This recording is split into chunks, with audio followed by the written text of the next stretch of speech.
So we're studying chapter 6 in Tanya, and today we're going to explore and get into the nefesh habahamit that we have. And as we know, we have two souls. We all have a godly soul, and we have an animal soul.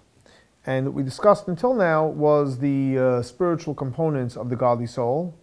Its intellect, its emotions, its garments, thought, speech, and action.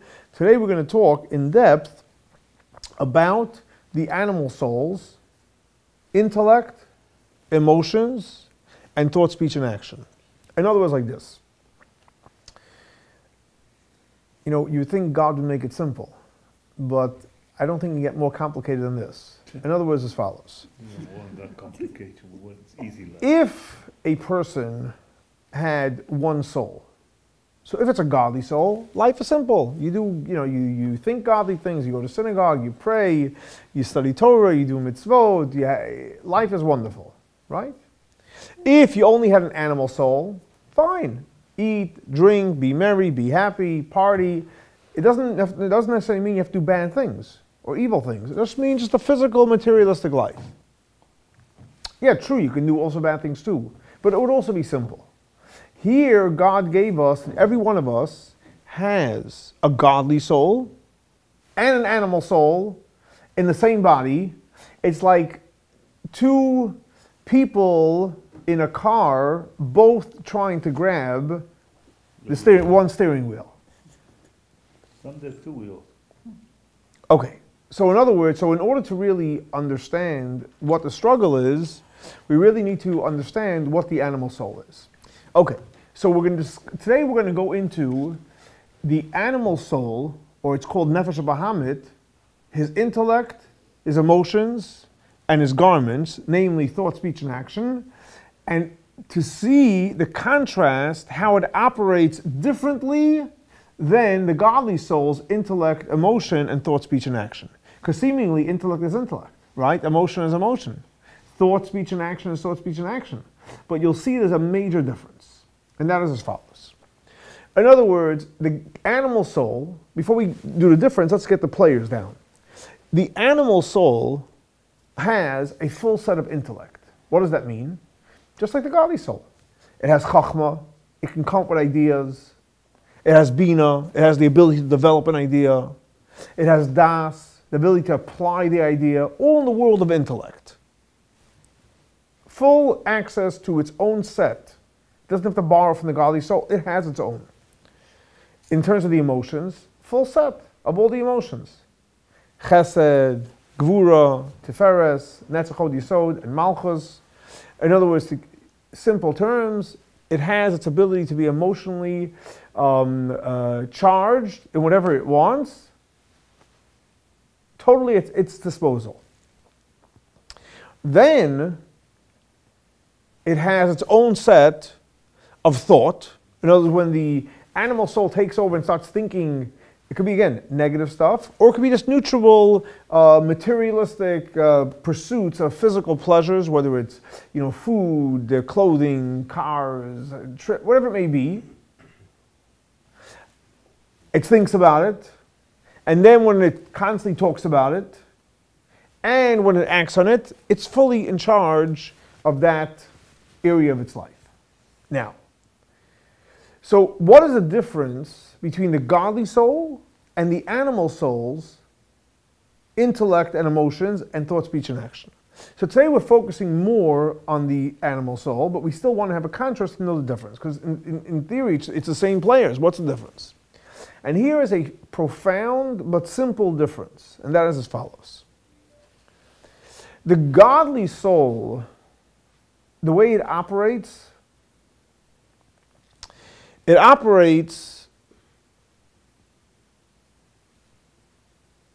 there's a word in Hebrew called king. The Hebrew word is melech. Melech is a king. What is the definition of a king? A king is a ruler. What does it mean a king is a ruler? When you rule, there's structure. There's law and order. There's a system. Melech is spelled out with 3 letters. Mem, Lamed, and final Chaf. which stands for moyach, leiv, and kaved. Moyach is intellect, leiv is heart, and kaved is the liver, which refers to, obviously, the action. So, intellect, emotions, the leiv, the heart, the emotions, and kaved, the action. What does it mean practically? The order of a king, what comes first in the king? What's the first letter? Moyach. What is moyach? Intellect. So as when the king approaches, for example, let's say the king deals with major stuff. So let's say the king has to deal with a war. Should we wage war? Shouldn't we wage war? Should we wage war now? Should we wait? Should we wait? Should we maybe get someone else to wage the war for us? Whatever the strategy is. You think he does that by shooting from the hip? All right, let's wake up today. Ooh, let's go attack. That's not going to work too long. Because if you don't plan, you're going to get obliterated. So you have to plan it out. You have to strategize. Sometimes it pays to wait. Sometimes it pays not to wait. Sometimes you have to act quicker. But the point is there's a strategy. There's think tankers that sit the whole day and think and strategize what the right thing to do. In other words, the expression is you measure twice and cut once. Right? That's what a king does. A king thinks things through. Melech, moyach, he thinks it through, thinks of all the different possibilities, all the options, all the sides, and then from there, okay guys, we're getting excited. We're going to war. We're going to win the war, right? And then they go out and they wage the war. But what always comes first with a king's approach? Moyach. Intellect. The planning always comes first. There's no shooting from the hip. There's no execution without a clear plan. The better the plan, the better the success. Obviously, God runs the world. You can have the best plan. God, but we're talking about taking God into consideration. Part of the plan is, we'll pray to God. But the point is, there has to be a plan. That is the definition of what? Of a king. And that's exactly how the godly soul operates. The godly soul doesn't wake up in the morning, okay guys, what am I doing today? No. Already the night before, you say Krishma, you say Shema, you think about how your day was, you think about the good things, the not so good things, things you need to work on, and you have a plan for tomorrow. What time am I getting up? I'm going to pray the first thing in the morning. I have to go study, I have to go if I'm working, or whatever the plan is. There's a clear plan constantly, and you're constantly redefining the plan and adjusting the plan based on what's going on. But the godly soul, by definition, is always working on a plan, refining his plan, and making sure his plan is aligned with his values and his vision and his dreams of life and what God wants and so on and so forth.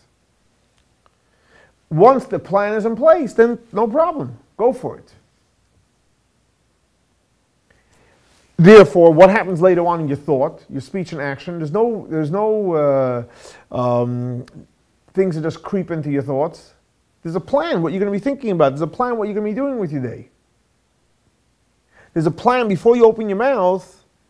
A wise person thinks first. You think before you open your mouth. So therefore, when you open your mouth and something comes out, guess what? It's a thought-out thing. It makes sense. It's a good idea. And then obviously, for sure, when it comes to the world of action, whatever you're doing was based on a specific plan. That is the world of the godly soul. The animal soul operates totally different. The same three letters of Melech, king, if you rearrange it and you put the lamed before the mem, that means you put the leiv, the heart, the emotions before the intellect, you have the same letters, lamed, mem, chaf, and that produces a word called lemach, a clown. In other words, what is the definition of a clown? Somebody that the first thing he does is, how's it feel? Does it look good? Does it feel good? Does it taste good? Boom. That is basically what a lemach is. So the animal soul comes first what? The lemach, which is lamed memchaf. That means he walks into a room, there was no plan what he's going to do. What are you doing tomorrow? I don't know, I'll see when I get up. So you know already, when are you getting up? Whenever. Once you get up, what are you doing? I don't know, I'll see. Right? Let me see what's going on. Tomorrow. Huh? I'll let you know tomorrow. I'll let you know tomorrow what I did. Exactly. What happened at the end of the day? It probably wasn't such a great day. What you end up doing? Nothing really much. What's going to happen tomorrow? Same thing. Same thing. So the way a lemach works, the way the animal soul works, the emotions always come first. Comes first. So what does that mean? The emotions comes first. What's the plan? What's the plan? There's no plan. How I feel. Think in a practical way. Another example. Let's say you decide you want to. Let's say you want to go on a diet, right? So if you want to go on a diet, you make a plan, whatever the diet's going to be, and based on that, you follow it. And guess what? If you follow the diet, you'll be successful. What happens if you're not in a diet? I'll eat whatever. It depends what's there. That's not a diet. You'll end up you're not going to gain, you're not going to lose. You're just going to be all over the place. Spiritually, also, so for the animal soul, what comes first? The emotions. Now, because the emotions come first, and there's no plan, so what enters in your thought? Guess what? Whatever's there. So who's influencing what goes into your thoughts? Depending on what's in front of you. The TV's on, and it's horror stuff. That's what you're going to be thinking. Horror stuff. That's what you're going to dream about at night also, and that's what you're going to that's what you're going to talk about also. And you might end up doing it. And there's actually studies about children, adults that watch TV and they watch all these insane stuff, horror things. They end up doing these things. Why? Because that's what they saw. So that's what came out. In other words, whatever goes into your intellect and your emotions, that's going to come out of thought, speech, and action. So if you plan it, then you'll have a planned thought, which is going to be healthy and spiritual and godlike and so on and so forth. And your speech is going to be that way too. And your actions are going to be that way. But if you're going to be like in Lubavitch, Bahamas, which basically means what?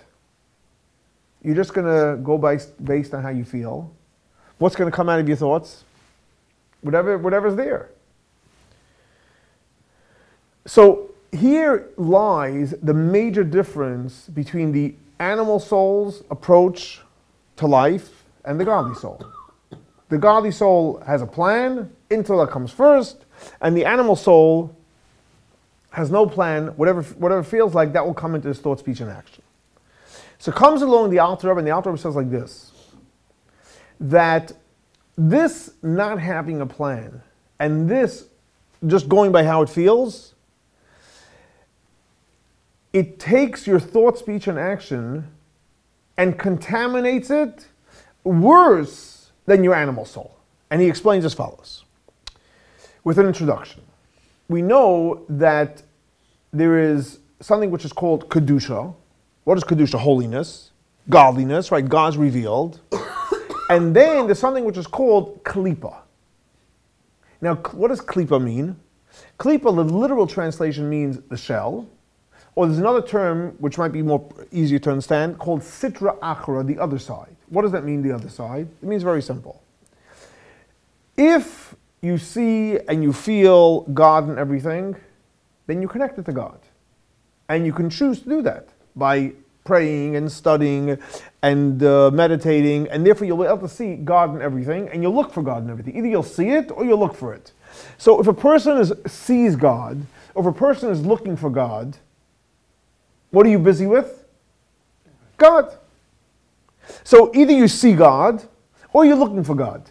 So even if you don't see Him right now, but as long as you're looking for Him, you're really connected to God.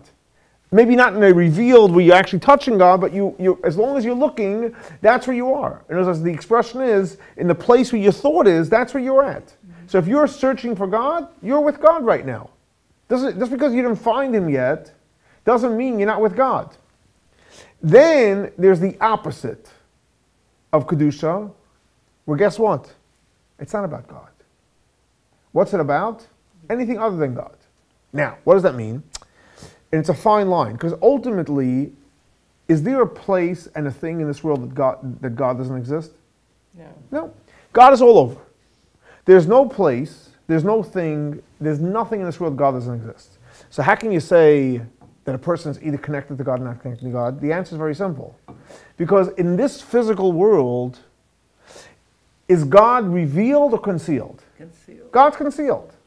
So either you train yourself to see God and you're not allowing the concealment to run your life, or you're searching for God. So therefore you're focusing on God. But what happens if you don't meditate on God, and if you don't think about God, and if you're not looking for God? This world, you're going to see physical things. You'll see a table, you'll see a chair, you can see bad things too. But even neutral things, you're not going to see God in the neutral world. So that is called Kelipah, or it's called Sitra Achra, which means that God is concealed. A fancy word for God is concealed in the Kabbalistic terminology. Now, when God is concealed, there's different levels to concealment. What does that mean, there's different levels to concealment? Very simple. Just like where God is revealed, and there's different levels to his revelation. The same thing with the concealment, there's different levels. So I'll tell you the words of Kabbalah, and then I'll explain to you practically what that means. We'll start from the lowest level of concealment.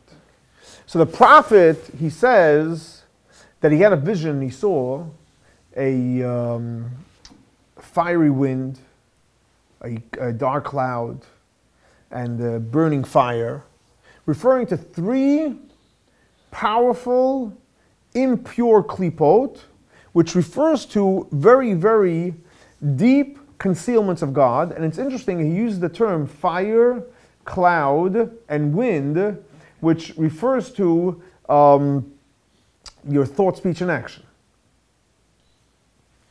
Now, what does that mean practically? That he saw this wind that was so windy that, wow, God was totally like concealed to the level where it wasn't even able to elevate it. Like for example, there are things in the Torah tells us we cannot eat.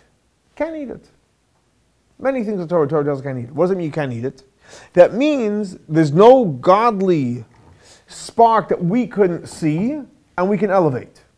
So the reason why it's forbidden to eat means it's tied up into the impure klipot that we do not have the power to elevate. So the Torah says, for example, don't eat X, and you want to go ahead and eat it. First of all, you shouldn't make a blessing because you're going against God. But more important, at a spiritual level, you don't have the power to elevate it. So that is, like for example, a food. But then there are certain thoughts that we do not have the power to elevate. And there's certain places we don't have the power to elevate, and therefore we don't go there. So that goes under the category of what? The 3 impure klipot. Then there's something which is called what? Klipat noga. Noga is an interesting word. Noga means it's touching. What means touching? That means it's neutral. Practically, it's a neutral energy. Meaning to say is, when you look at it, you don't see God or godliness. But then again, it's not forbidden. You have the power either to elevate it or not to elevate it. So for example, take a table. Is a table something which is forbidden? No, it's not. You can't say it's forbidden. Do you see God? Now, if you had special eyes, you can see it, right? But let's say you don't see God. So is a table, you don't see God, it's not forbidden, so what is it? So it's neutral. What means neutral? You can take it, you can buy it, bring it into a synagogue, use it, put down a book, sit down and have a study session. Guess what? You've taken this piece of wood that was neutral and you've elevated it. Take your house, a house, right? You bought a house, you rented a house, you built a house, you have furniture there. Is it holy? It's mundane, it's physical. Is it something which you can't elevate? No. You go into the house, you hang up a mezuzah, you make a blessing, you study Torah, you pray, you put down a charity box, you give some charity. Guess what? You've taken the whole energy in the house and you've elevated it. It's neutral. It's neutral, you've elevated it. Now, so your nefesh of Bahamas, your animal soul, is it godly? No. No. Is it from the 3 things that can't be elevated? No. So what is it? It's basically on the category of klipat noga. It's in the middle. Neutral. It's neutral. You can either inspire it to make a blessing, to be excited about going to shul when you're going to shul, or you can get excited about doing a mitzvah. So you can elevate the nefesh bahamet. It can go both ways. But in its core, it's called Klipat Noga. It's basically not to the right, not to the left, it's right in the middle. So transform it. You can transform it. Okay. So that is what are we talking about? That is your nefesh bahamis. However, what happens to your thought, speech, and action when you go ahead and in your thoughts you start thinking things which you're not allowed to think about? Forbidden relationships, erroneous thoughts, negative thoughts. You want to thinking of hurting someone, God forbid, right? Or with your mouth, you say things which are inappropriate. Or with your actions, your feet, your hands, you go do something which is inappropriate. And you did something which you cannot elevate. So in other words, we didn't just do something klipat noga, that's something which is borderline, but you actually did things you cannot elevate. What happens to your thought, speech, and action right now? Garments. What happens to your garments? The garments become soiled, but on a worse level than your animal soul. Because your animal soul is neutral. It can go both ways. That's all it is. It's neutral territory. But your thought, speech, and action, by your actions and by your speech and your thought, by allowing it to follow your animal soul and not bringing God into it, guess what you're doing right now? You're actually downgrading your thought, speech, and action. It's like taking a nice jacket or a nice shirt and getting it all dirty. It's neutral, but now you got it so dirty. It has to go through a major cleansing process. Purification process. Now,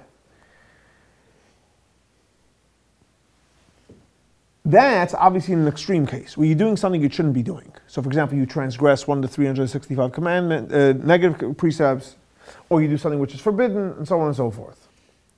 Here, the Alter Rebbe, in this chapter of Tanya, comes up with a revolutionary idea, and he says like this. He almost he takes away the gray area, and he makes it black and white. So, in a way, in one hand, it becomes a little more stringent, but on the other hand, he makes the process for you very, very simple. You know, the gray area of life, there's pros and cons with everything. The pro is it's gray, but the con is that it's gray. The Alter comes and says, let's take away the gray area. There's no gray. There's right and there's left. The pro is, hey, we're limiting the options. But on the other hand, we're making it very, very clear. He's creating a clear distinction. He says like this. Very simple. You know what's Kedusha? You know what holiness is? Very simple. You are right now thinking about God, and seeking God, talking about God, doing what God wants, whether it's prayer, whether it's Torah study, whether it's a mitzvah, whether you're excited about like a project to help someone or to study, what you're busy with, you're busy on all levels, thought, speech, and action with God and godliness. That is Kedusha. And then he goes very simple. Anything, obviously there's extremes, but anything not that is not Kedusha. So true, there's something which is called 3 impure klipot, which is obviously, you don't want to go there. Then there's the neutral stuff, which is, so for example, let's say a person sits down to enjoy dinner, right? You sit down to enjoy dinner. You're hungry, you worked the whole day, you came home, I want to eat. And you sit down to enjoy dinner. You didn't think about God at all during that dinner. Did you do a bad thing? No, you were sitting down and eating dinner, right? Comes along the Alter Rebbe, and the Alter Rebbe says, no. We're not saying you did a bad thing.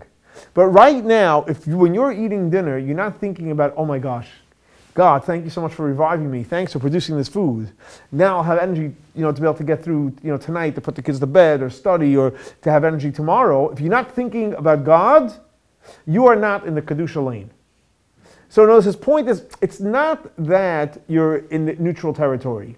True, you didn't do a bad thing. No one's trying to say, hey, you're a bad boy, God forbid. Everything's wonderful. But the point is, Kedusha, holiness, it's not. So there's holiness and there's the opposite of holiness. And it makes it very, very clear, a very clear black and white distinction. What is the distinction? Very simple.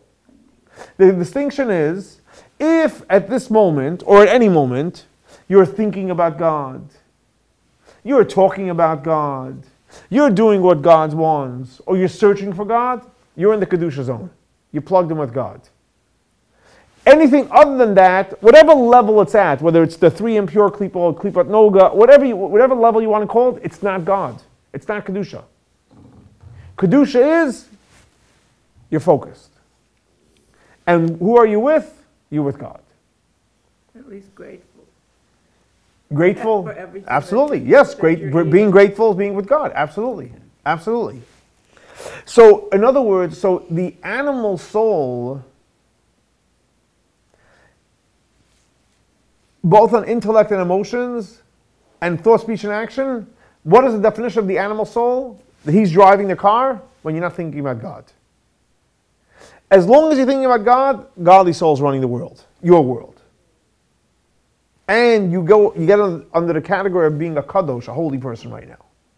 Holy meaning, God is right now running through your lines. And whatever possible lines, thought, speech, action, etc. Anything not, God's not with you. Now, The animal soul is the ego, edging God out. correct. We're going to get there in a minute. Okay. Okay. So now comes along the Alter Rebbe and he says, great. So I created a very, very clear distinction. So obviously, what do we want? Who doesn't want to be with God? Who doesn't want to be with God every moment? We all want to be with God. So the question is, you can think, oh my gosh, how can you be with God every single moment? So the Alter Rebbe says very, very simple. He says, what does it mean to be with God? What does it mean to be with God? You're looking for God, you're with God, you're thinking about God, right? You're talking about God, you're acting on God. So he says, how do you do that? How does one bond with God like that? So he says it's very, very simple. Who runs the world? God, right? The minute there's an I, that's now you're going out of Kedusha. In other words, the minute there's an I, there's my thoughts, my ideas, right? Ego. The ego, you're pushing God out. And you're going away from the Kedusha zone. So therefore, the Alter Rebbe explains very simple. You want to be with God? Key word. And this is all throughout mysticism. A person has to be humble. In Hebrew it's called batel. You have to humble yourself. So as long as you humble yourself and you practice humility, guess what? God's with you, whatever you do. Now, how does one go about becoming humble? So there's many ways to do that. Here in this chapter, the Alter Rebbe gives a very simple recipe how to become humble. Very simple. You want to become humble? What does humble mean? Humble is not that God wants to make you a nobody. No, you are a talented, smart, sophisticated, emotionally developed human being. He's not trying to break you, God forbid. That's not humility. Humility means, on the contrary, God is with me. God is my partner. Co-creator. So how do I make God as my partner? He gives a very simple recipe. You know what the simple recipe is? What? Go to the bookshelf, take out a Chumash, take out a Mishnayos, take out a book of mysticism, start studying Torah. The minute you start studying Torah, what are you doing? You're pushing yourself aside and you're allowing God's data, God's information, God's will and wisdom to create place in your life. So every moment that you study Torah, irrelevant what spiritual, emotional state you're in, you can be in the worst mood, right? And you can be upset about anything and everything. I say, stop, hold on a second, let's get a Chumash, let's start learning Chumash. We'll get back to your mood soon, right? But meanwhile, let's take 10 minutes and learn Chumash. Let's take 10 minutes and learn some Tanya. What happens now? Your mind shifts. What goes now through your washing machine of your thought? Whatever you're reading in Chumash, whatever you're reading in Tanya, right? Whatever you're reading in the Talmud. Or if you're praying, right? So guess what happened right now? You shifted a state where it was all about you, and that's why you were upset and not in a good mood, to being what? Peaceful and loved. Peaceful and in a great mood. Why?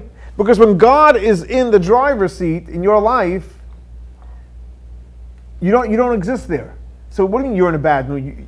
You basically allowed God to take over your life. So if God took over your life, the only way you can be in a bad mood, if there's a you. If you exist, you can be in a bad mood. But if you don't exist, where's the bad mood coming from? It's an impossibility. If you exist, you can have the option to be in a good mood or in a bad mood. You can choose. You can choose. To perceive things in a loving way. No, but here's deeper. But here he's saying is, the minute you say, no, hold on. You know what? Let's change the channel. Let's get on to God's channel, right? Let's see what's on today's news in Chumash, right? Let's see what's on in the news today in Mishnayos. Right? Chumash and N, there you go. And let's see what it has to say in Mishnah. And you sit down and you start studying, Torah, guess what happens? Oh my gosh, you disappeared for a few seconds. And if you can keep those seconds going, where God is like number one in the room, guess who's not number one?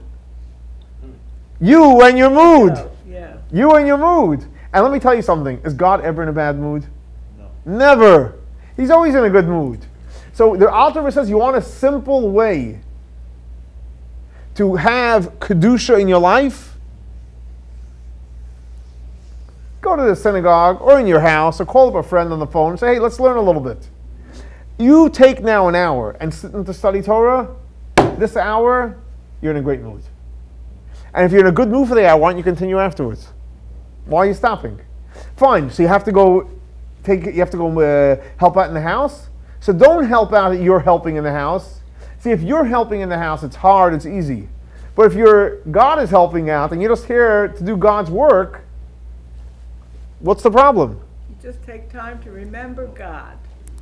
Not only remember God, make God number one in your life. Very simple, the Alter Rebbe says. You can literally transform your life instantly to be in a great mood, because basically who's taking over your life? God is. That's one example he gives. At any moment, godly soul takes over. At any moment, you're in a holy place by doing what? Studying Torah. That's one example. Second example he gives, now you have to realize to study Torah you need to use your brain. You can't just sit there like a lump of clay, because that's not studying Torah. Studying Torah means you have to turn the brain on, and you have to read. Right? You have to read. How are you going to study? You have to read, you have to comprehend, you have to think about it, and you have to meditate on it. Sometimes you have to argue about it and discuss it. But as you're doing that, really what God is really taking over. That's one option. The other option is, Alter Rebbe says, is very simple. Go be part of a minyan. When 10 Jews get together, there's something magical that takes place that God put in the dynamics of creation, that when 10 Jews get together, guess what happens? You have a minyan. You have a minyan, but it becomes a holy experience. Yeah. It doesn't mean you're necessarily studying Torah right now. It doesn't mean you're comprehending Torah. It means you're hanging out with a minyan of Jews. Anytime there's a minyan of Jews getting together, guess what happens? Whose energy is there? God. It's a minyan. Once you're with a minyan, there's no more you.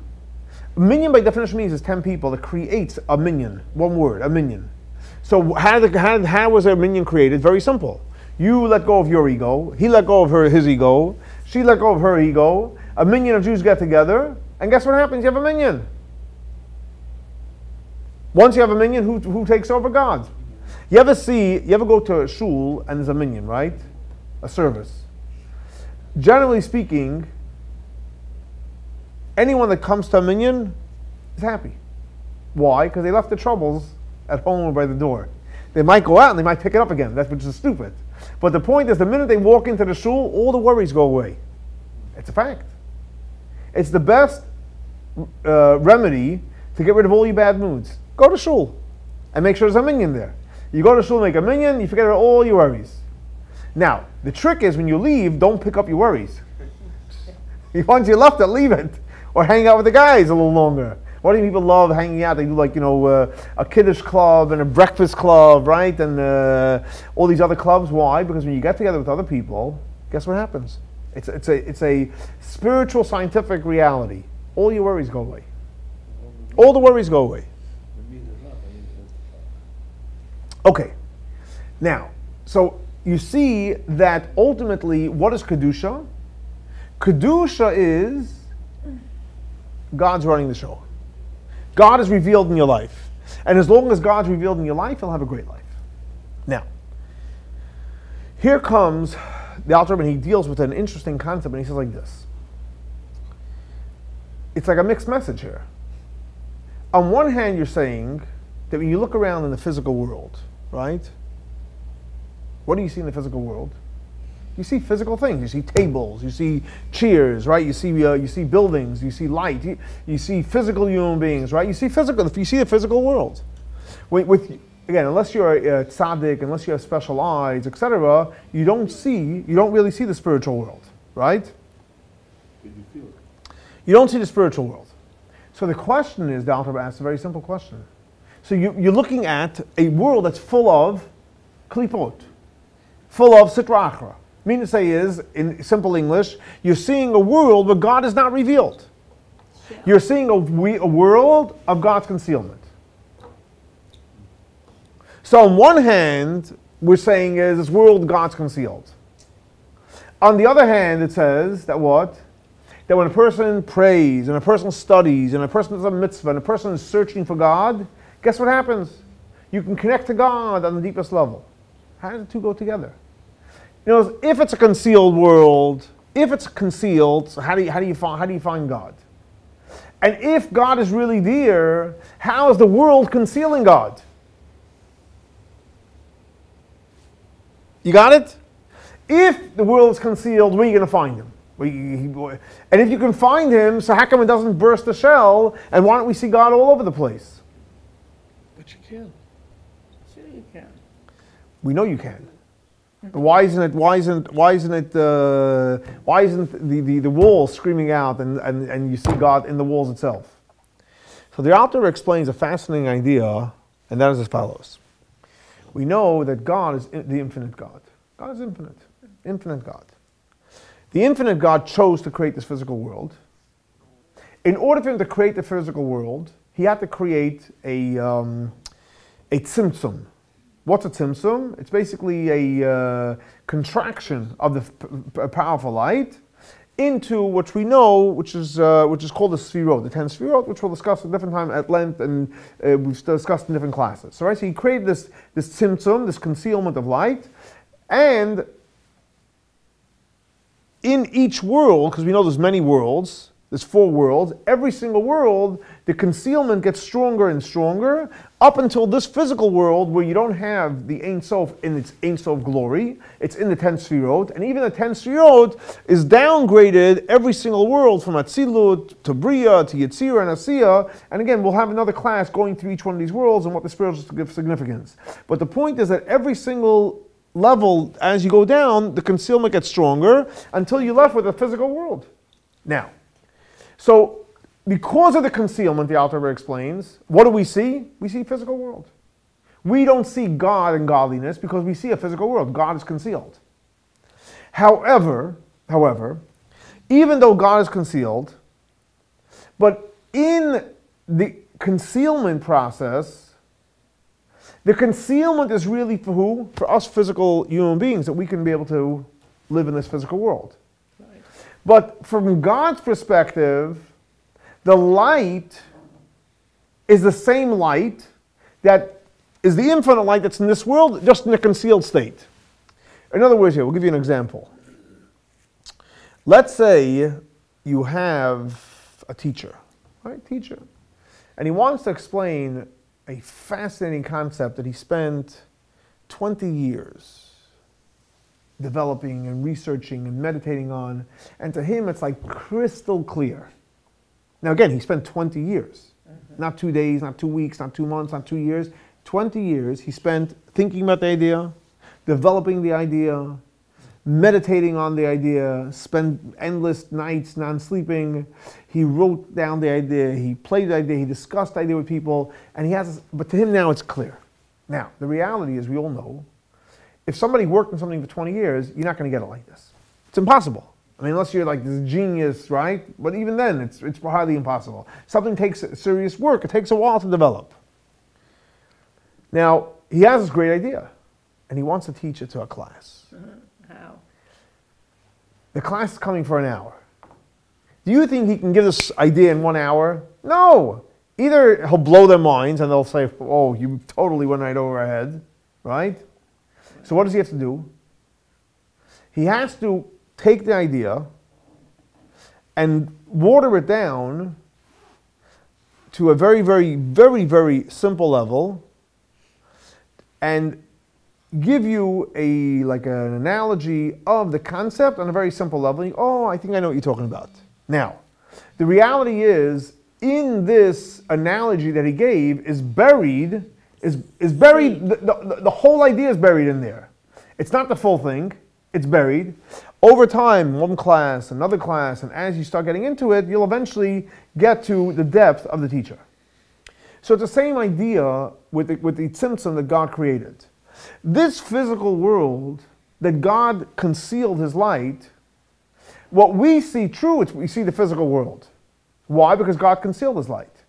But the reality is, in this concealment, everything is there. We just have to, over time and over practice, we'll get deeper and deeper, but the essence of the light is there. In other words, what does that mean? It means very simple. If we, us human beings, just focus on the concealment, we're just going to have the concealment. And so what we're going to connect to is the concealment, which is basically the Kelipah, which is basically, whether it's Shalosh Kelipah Me'ah or the Kelipah Noga, which is basically the concealment part of God. But what happens if we're able to peel away the concealment? In other words, like this. We are also, God's concealed within us too. However, we have the godly soul within us. So if we look at it from our concealed perspective, it's our physical self trying to connect to God, it's going to be very, very hard. You're not going to get too far. However, if you're able to pull yourself aside and say, okay, whoa, I have a part of God within me. We also have a part of God within us. And I want to connect to the light of God. What happens now? Now you will have the ability in this physical world to connect to God's infinite light the way it's brought down into this physical world, just like the teacher when he brings down the analogy so that the students can understand it. You're open and receptive then. You're open and receptive, exactly. So in other words, yes, it's true that this world is concealed and what you see is the physical world and you don't see God. However, part of the concealment is that we ourselves are physical human beings. We have a body that conceals us. And we have materialistic ideas, etc. But if we're able to peel away our materialistic self and bring out the godly part within us and say, okay, what does God want? Where can I find God? So who's looking for God? The godly part within you is looking for God. Then you will be able to connect to God on the deepest level. So, to recap, what the author was saying here in this chapter is that ultimately the animal soul is neutral, but by following its emotions first, and obviously therefore following with your thought, speech, and action, you can actually downgrade the thought, speech, and action. Ultimately, we want to be godly people. We want to live a life of Kedusha, of holiness. And the way we're going to live the life of Kedusha and holiness is by humbling ourselves, our physical self, our concealed self, and allowing God and godliness to be revealed. A simple way to do that is by studying Torah, by doing mitzvot, getting together with a quorum, right, of 10 people. Anything that is godly and is beseeching God, And then you will be able to connect to the infinite God. The infinite God, not the way God's concealed, but actually the true revelation of God. And ultimately, what do you think is that when the Messiah comes? The whole mask is going to go away, and we'll be able to see God and godliness and everything. And that will happen, God willing, very soon.